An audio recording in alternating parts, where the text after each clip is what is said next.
श्रोते हो नमस्कार. आपण रोजच्या बोलण्यात असंख्य शब्द वापरतो, पण कधी आपण विचार केला आहे का की हे शब्द नेमके कुठून आले, त्यांच्या मागे कोणती कथा दडलेली आहे?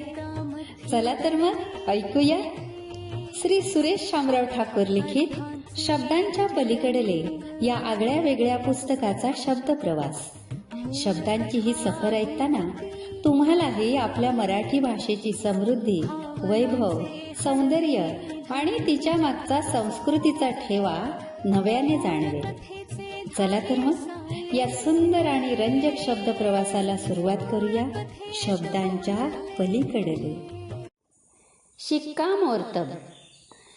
शिक्कामोर्तब झाले हा वाक्प्रचार अलीकडे वृत्तपत्रात नेहमी वाचनात येतो. एखादा निर्णय पक्का झाला की शिक्कामोर्तब झाले हा वाक्प्रचार आलाच. एवढी या शब्दाने पत्रकारांना भुरळ घातलेली दिसते. मुख्यमंत्र्यांच्या निवडीवर असो व अखिल भारतीय मराठी साहित्य संमेलनाच्या स्थळांविषयी असो किंवा एखादे विधेयक मंजूर झाल्याची बातमी असो, हा मध्ययुगीन काळातील फारसी शब्द आजही पत्रकारांना भुरळ घालतो आणि आम्हा वाचकांनाही. फारसी भाषेत सिक्का म्हणजे राजमुद्रा, राजचिन्ह आणि मुरत्तबे या फारसी शब्दाचा अर्थ कागद व्यवस्थित खात्री करून वाचून बघितला याची मुद्रा. दोन शब्दांचा जोड शब्द तयार झाला सिक्का मुरत्तब आणि त्याचे झाले शिक्कामोर्तब. मध्ययुगीन काळात एखाद्याला जमीन, गाव, परगणा इनाम देण्याची राजाज्ञा होई.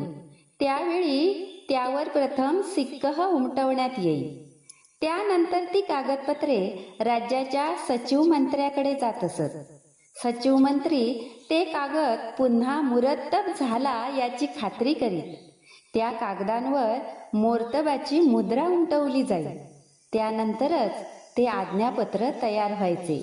या सर्व प्रक्रियांवरून शिक्कामोर्तब झाले की निर्णय पक्का झाला, कामाचे पक्के झाले असे मानण्यात येऊ लागले. उत्तर प्रदेशात शिक्कामोर्तब नावाची स्वादिष्ट मिठाई तयार करतात.